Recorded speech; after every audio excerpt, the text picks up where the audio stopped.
Hello,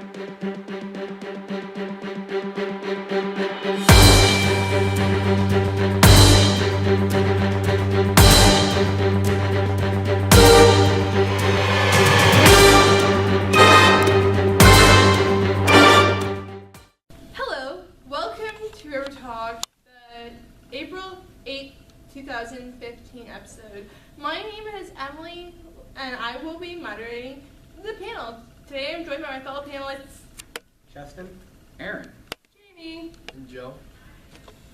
Today we will be talking about junk food addiction.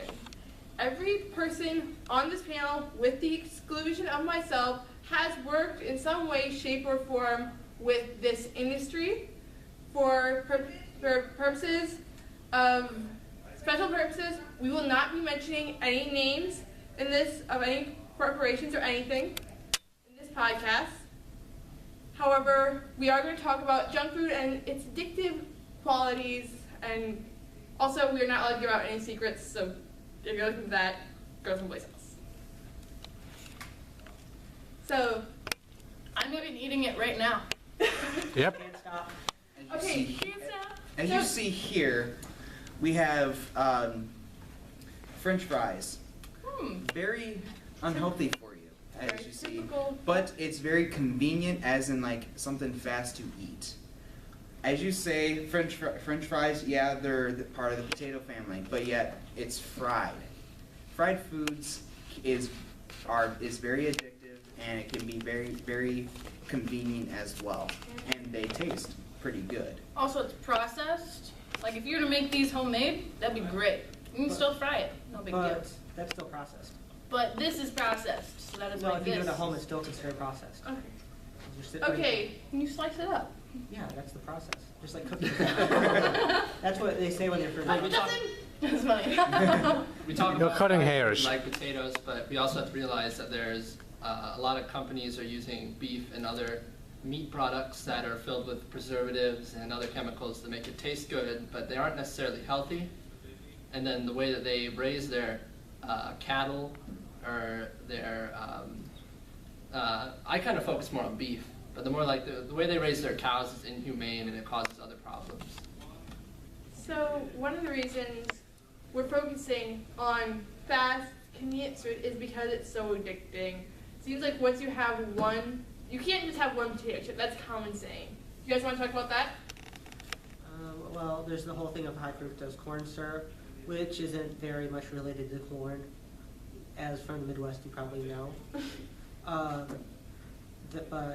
there's artificial sweeteners. Several of them are listed as over 200 times as sweet gram per gram as regular sucrose. So I mean, it's literally creating signals in the brain the same way as drugs do, stimulating pleasure sensors. So how you can separate it from a chemical addiction to an actual drug is kind of and then people add MSG's been something added a lot lately, Monosodium glutamate. which I think is extracted from seaweed. Yeah, that makes me wonder if there's a alternative dimension where instead of fighting the war on drugs, we're fighting the war on high fructose corn syrup, and it's the other way around. Well, it kind of is a drug. Yeah, that's my point. Right. Another problem is, so there are drugs in it that set off the receptors in our brains for pleasure and stuff, but it's also cheap. Most of the fast food and other snack foods that you'll find are plentiful and cheap, and because we've kind of established that through our society and our economic system, that's just going to be commonplace that people buy what they can afford. And this is commonly seen as the poor person's problem because you work 12 hours, you have school, you don't have time to go home and cook healthy stuff. Healthy food like fresh fruits cost a lot more, and you have to take the time to process them, dice them, cook them, and you just don't have it when you're poor. Yeah, eating organic, as it's called, it's high dollar, and I'm not saying that I eat organic because I definitely don't, but that's probably what people could do. But I understand that low income families and people on the go all the time, and it takes a while to eat organic, or not eat, but make organic food. And eating organic is not, I would say, it is probably the best thing, but yet, can we afford it? That's the question. Well, what I've found with that is, like, with families, that's way too much. I mean, that just is very high dollar. But with just one person, me living on my own, going out and buying veggies is about the same cost as going and buying some junk food, too. So it's really also, we just think, oh, that's going to be so much cheaper. We don't actually go and look down the veggie aisle. And organic foods have a bit different, like concentration, like meats, most of the fat content has a lot of chemicals and stuff used to processing. So if you eat lean meat, is generally a lot cleaner and safer. And different vegetables absorb a different amount of pesticides based on their area, how they're grown, and so you really have to do a lot of research into it to know what to buy organic and what you don't necessarily have to have organic for. I just want to let you know, while you guys are talking about organic by definition is foods grown without artificial pesticides, and I think what we're more talking about is just eating even conventionally farmed apples and carrots, what have you, And meat. and meat that are better for you, not necessarily organic. I mean, I understand, I'm from a large family, everyone can't afford to eat organic, and so why don't we focus on eating healthier foods in general, like whole grains, better, healthier meat that just isn't quite as processed, and worry about organic stuff later. Well, there's hard to find, like, your locally farmed meat and stuff. A lot of the meat that's grown for corporations use are grown on factory farms where they have, massive amounts of cattle that are destroying land, polluting water. They actually, when I was doing my research, I found that factory farms, the cattle that these factory farms have, make up a higher percentage of total pollution put out by humans. So they put out more pollution than like cars or other transportation. So you don't find a lot of local farm meat. The meat that does come off these factory farms already is expensive just because it costs us pollution. They aren't treating the cows humanely. They're kept in their pen, slaughtered eventually. They take the meat from the cow and fill it full of hormones and chemicals that are harmful to us, feed it to us at a low cost, which causes us medical problems, which in turn causes us to spend billions and billions of dollars each year on medical expenses. I have a question for you And guys. they remove the animals, like the chickens, in such small quarters, they have to remove the beaks so they don't peck each other to death. Yeah, they solder the beaks off so they don't peck their feathers and infect And they themselves. marinate in their own filth, that's why they have to have more antibiotics. And that's only if you're the female chicken. Because if you're the male chicken and you can lay eggs, you're only meat. Still, Wait, if you're male and you lay eggs. No, I'm saying the male chicken can't lay eggs, so it's just meat. It's walking Oh, meat. God. I have a question for you guys. Joe, how many times have you eaten meat? So it can be anything from salty potato chips to going out for so-called fast food in the past week. In the past week, I've probably eaten fast food 3 times. Jamie? Probably more than that. Probably like every day a few times. Darren? Well, speaking that, I do work in a local restaurant here. Yes, I like every time like I get off or something, yeah, I maybe grab a burger or something like that because it's late And how many times in the past week is that? maybe definitely 4 out of 5 days. Justin? I'd have to say less than 27. Well, I mean, you get like something at Burger King, you get 3 different things. Or at Dairy Queen, you get you get like a burger, fries, and a soda. I mean, that's 3 servings, and the whole thing is, if you look at the serving size have increased, it's 20. If it's 20% more to get from a half liter to get a liter, are you going to pay that 20 cents and get twice as much for something you're already paying $2.50 for? Yeah. It's kind of don't really give you an option to have healthier or less addictive. And if it's there, you're more tempted to eat it. The best way to control eating is to control portion sizes, but fast food kind of takes that option away from you. And I just want to note that here on campus, our primary food service is, while not a national chain, it is very fast food focused. Well, here on campus, we have like on Monday, Wednesday, and Fridays, we have like a 30 to 45-minute break, and they're usually busy because it's fast food, and around the campus are basically our closest area where we can get food is probably on the highway or even our local gas station, which is really like it's very like I Maybe would a say 5 or quick. 10 minute drive. Yeah, it's a 5 or 10 minute drive. Where here we can still study and have food at our food as a backup, and if we run over on studying, or if you have another class quick or something like that. Maybe not just that, just vending machines that's what I was in gonna general. say. There's vending machines all over campus. Is there anything healthy in the vending machines? No. Yeah, I would say Yeah. there's maybe maybe a couple of things, but Water? not a lot. There's Not a lot. water. There was one that had some tomato juice. Yeah, Somewhere. the 100-calorie chips that are there, but granola bars. It's Yeah. Granola bars aren't really healthy. You look at them calorie-wise and. Yeah. As a cameraman, I should probably pitch in. I think that we need a cultural change if we're gonna eat healthier. Like when we keep buying fast food, it kind of promotes fast food, and therefore they're making more money. If we buy more healthier foods, those people will make more money, and they can expand their. John, Yeah. the whole thing is we don't have a lot of time. Like, it's a lot easier to grab a slice of pizza than to do dishes. I eat out of my car most of the time. Yeah. Well, I'm definitely. going places. And if I have Yeah, I'm just dishes- pitching in the idea that if we just have at least a small minority of us, at least more of us trying to do that, and it should make it easier for or If we had a healthy alternative around, yes, that would be better.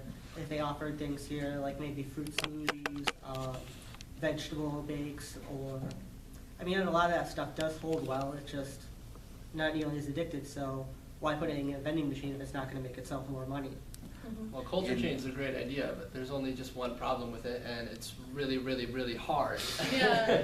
I mean, I mean, there are people who, they don't have time to eat it, so they eat fast food. They don't have enough money to buy healthy food, so they eat fast food. And then you have a billion-dollar industry marketing fast food to you nonstop, 24/7. What do you think about that marketing? I mean, most often it's usually some tough guy eating this burger, or it's some really skinny model that probably wouldn't eat the burger in real life. Well, you What could do you try, think about the power of the marketing? 'Cause you don't see ads for carrots on TV. if you One- do, well, you gotta know what the culture is. We worship celebrities, so we could hire a celebrity to. I was gonna say, there's only, if you look at the companies, how they're related, corporations owning different ones, there's only, all of our diet is encompassed 95% by just 3 or 4 companies. 2 words. I could probably say that is money talks. Money talks. and then also just sugar in general is almost an addictive sort of thing. Like for me, for a while, I wasn't really eating any junk food or fast food for the most part. But then, like the paychecks slowly dwindle, and so then does my healthy habits, and it's just easier to go to McDonald's or something, get a $1 sandwich. We don't really realize the effects of advertising. It's like we'll see a commercial on TV for, like fast food, and we'll think, oh, whatever, I'm not hungry right now. But we don't know, like, the subconscious effect that it has on us. And then we also got to realize that a lot of these companies have tried to offer healthier alternatives as people get more education about they need to eat healthier. And there are healthy alternatives when really it's just knocking the calorie count down and replacing fats with maybe more carbs, which still aren't healthy for you if you eat them in excess. Fats are actually more satiating than carbs, so. But then, like, But what I'm saying is they promote like, oh, now we have a healthy option when really it's still garbage. Like Yeah. smoothie. like they're gonna It's cut just down on the healthier garbage. cut down on the sugar, but add more salt. Yeah. Or vice versa. There's they market a lot towards the children too. I mean, Definitely. look at, we're in a community college, which is a school. It's not like grade school, but even grade schools now have things, lunches sponsored by different, like I remember when I was a kid, we had grandma's cookies, we had french fries at school lunch. Here we have pop machines every, 15 feet or so. Yeah. Like, Just about every corner. I mean, 7 different vending machines and all. I mean, there's only a couple vendors for all of them, so. And back to that, I would say, once again, those 2 words, money talks. So It really does, like, So it looks like we have about 5 minutes left. I'm gonna go down the line. If you could do one thing to change this, or like offer advice to people trying to get away from eating this unhealthy food, what would you say? Justin, I'm gonna start with you, and we're going down to Joe. Get educated. I mean, there are a lot of things you can do, but it takes time, preparation, knowing which vegetables you can buy cheaply that aren't very influenced by pesticides or growth hormones or antibiotics, what part it accumulates in. Just researching does a world of difference. Aaron? Knowing's half the battle, I guess. Aaron? exercise. Exercise is a big thing, keeping you healthy, and drinking tons of water, because when you drink water, it fills you up mostly, and it makes you not want to eat. I would say along the lines of get educated and stuff. Know when things are on sale. You can easily make great meals, and then do meal prep. Like, mix a huge meal or something, because if you buy in bulk, then it's easier to then do meal prep for the week, and there you go. Also, gum, if it has sugar in it, actually always having the sugar on your tongue and that sort of thing actually gets rid of your appetite and willingness to eat vegetables and that sort of thing. So try not to eat or chew gum. At least sugar, try for sugar-free gum if you need gum. Joe? I'm with Justin, 100% correct. The more people know about it, the more educated you are. You can understand smaller portion sizes, proper diet, how to make economic choices that'll be wise so you can afford healthy food, properly getting exercise, and then, like what he said, money talks. And if you don't support the bad decisions, then eventually they'll have to go away.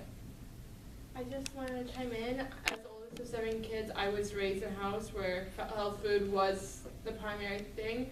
I agree with what Jaimie said about doing meal prep. If you do have a free Saturday, make a big lasagna or a pot of vegetable or chicken soup and then throw it in the freezer. They warm up really quickly on days when you're in a pinch. Also, if you have time, I know not a lot of people don't, but have a garden. Michelle Obama, our first lady, has been really big on promoting it. Some Eat Healthy campaign. And just, grapes are some of the easiest snacks I've found. Eggs are good for you. They're high in protein, high satiety. But I'm just talking about something that's really easy. Grapes, you throw it in the sink, they're ready to Hard-boiled eat. eggs. Yeah. Any closing thoughts? Money talks. I could go hours on the biochemistry feedback processes, but probably. Okay, so I think what we've said, what we've gone over today, fast food is addictive, no matter what the source, whether it's high sugar, high fat, fried foods, or some combination. It's hard to eat healthy because of, summarize it all? Money talks. Money talks. My closing thought would be the change that you want to see. If you want to eat healthier, live a healthier life, then you need to actually take steps to do it. So I don't really want to say it's all personal responsibility, because there's other factors, but if you want to be healthier, make healthier choices. Yeah, and nobody can quit cold turkey. Just dwindle it down. Like, say I'm gonna go to a fast food restaurant, I'm only gonna go 5 times this month. And then dwindle it down to I'm only gonna go 1 time this month. And then eventually you won't even want it anymore. Well, that would be our closing statement. I just want to thank everyone for watching. Again, if you have any questions, you can email me, Emily Legel at elegel@live.eicc.edu. If you have any topic ideas, share those, or if you want to share your experiences, we'd love to see them in the comment section. Thank you for watching, and have a nice week. Money talks. How are you?